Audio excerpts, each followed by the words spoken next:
April 25th, 1942, the Star Theater opened its doors for the first time in downtown Covington. The Star was built by my father in 1942. At that time, it was the largest theater in St. Tammany Parish with over 1,100 seats. We had the telegrams posted in one of the poster cases outside. Bob Hope, Bing Crosby, Dorothy Lamour, and many others sent telegrams wishing and congratulating my father. The whole sidewalk was lined with flowers, which I have a picture here behind me, showing the amount of appreciation to the theater and my father for opening it here in Covington. The construction of the theater started in 1941, prior to the war. At the time war was declared, the building was under construction and there was difficulty in obtaining the steel necessary. So there was special permits given for the completion of the building, which my father achieved. At the time, the theater was the focal point of downtown Covington. There was only one red light in the town. People came from the surrounding communities. Saturday night in Covington was the biggest shopping day of the week, whereby all of the farmers and people who lived on the outskirts would come to town for their groceries, furniture, and what have you, and by all means to see a Roy Rogers or a Gene Autry movie. My memory of the town at that time and the fact that the theater was part of the service to the community is very vivid. I can recall some of the stage shows, some of the crowds that were here for little Jimmy Dickens of the Grand Ole Opry, Willard the Wizard, the magician who played here several times. Margus the Magnificent was one of the favorites here. In fact, the crowds were so intense that they broke through one of the crowd control ropes in trying to get in. So there are many memories here of the past, and especially the feature films, the $1 Million Mermaids, the Andy Hardys, the Mrs. Miniver during the war, bring back memories. And I think that's so important in movie-going, is the creation of memories. The Gone with the Wind, those are memorable events in all of our lives. We've had many of the local people who remember the theater, and sometimes bringing their grandchildren, telling them about their first date was here at the Star Theater.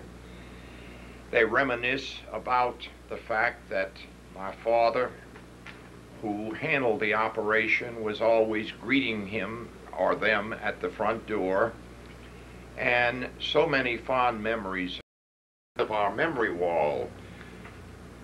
This is the first ad that appeared in the St. Tammany Farmer opening day. This is VJ night, which my father organized a huge block party in front of the theater. A picture of my father, my grandfather's first theater, my brother Philip, the sound truck that was owned by Huey Long, other pictures of theaters in 1915, and also a picture of the Star Theater with a packed house. If you notice, there's also Harold's going back to the 20s. These are originals, and I have possibly 4 scrapbooks full of them. Some of these were most interesting.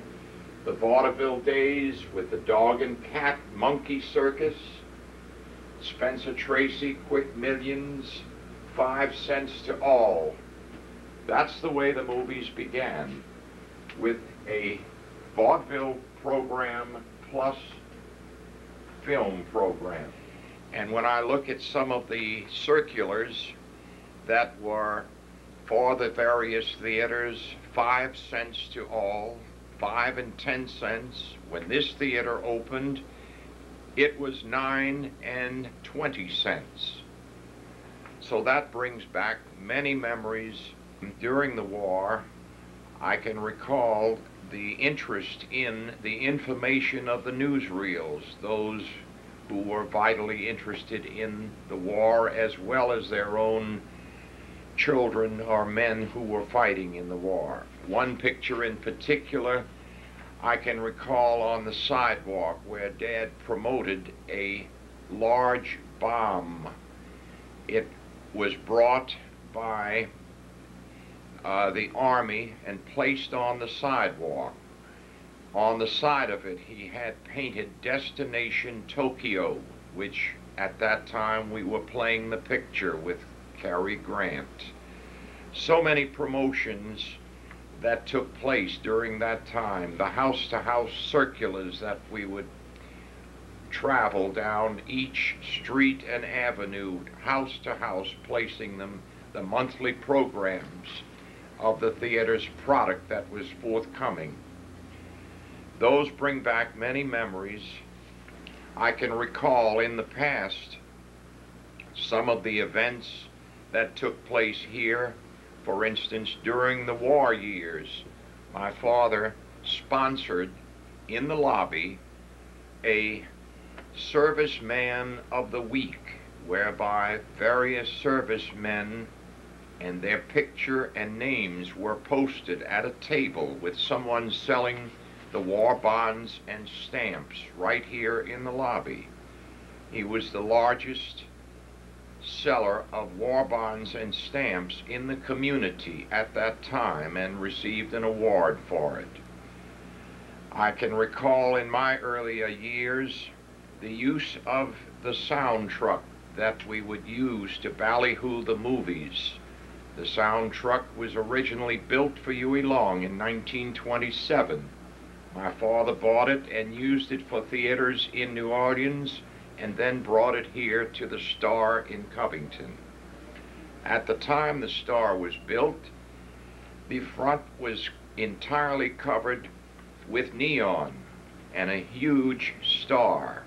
And I can recall the days and nights, rather, of the blackout, whereby there was a special switch which turned off all the neon and the lobby lights because of the various blackout alarms that would sound in the area. It became a community theater. St. Paul's used the theater for graduation at various times. Miss Dell held her dance review on the stage. Miss Jarris, who was a well-known school teacher, was the cashier.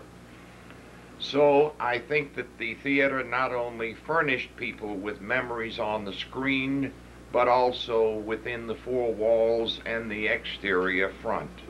Played all of these pictures. Red-headed Woman with Jean Harlow, Laugh Clown Laugh. All of these are copies of the originals, which I have most of them. And these were put up here for the public viewing. For Me and My Gal played here at the Star Theater, Singing in the Rain. There are various pictures from the 1915 era, as well as some from the 40s. Gas on the side street. I have some of the earlier stars that really made memories of the motion pictures. Humphrey Bogart, Clark Gable, etc. Ingrid Bergman. These are the things that we built our product and our business on. They were worthwhile movies. They were memorable movies. At one time, we operated 3 theaters here in Covington. One where the Hibernia Bank was formerly located downtown, known as the Majestic Theater.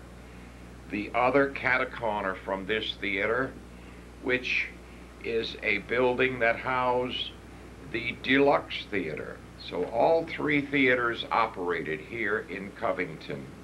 My grandfather opened his first theater in 1907, the Market Theater. Later built his second theater in 1915, and within 6 months expanded it to the largest suburban theater in the city of New Orleans with 2,400 seats. So we're proud of our heritage.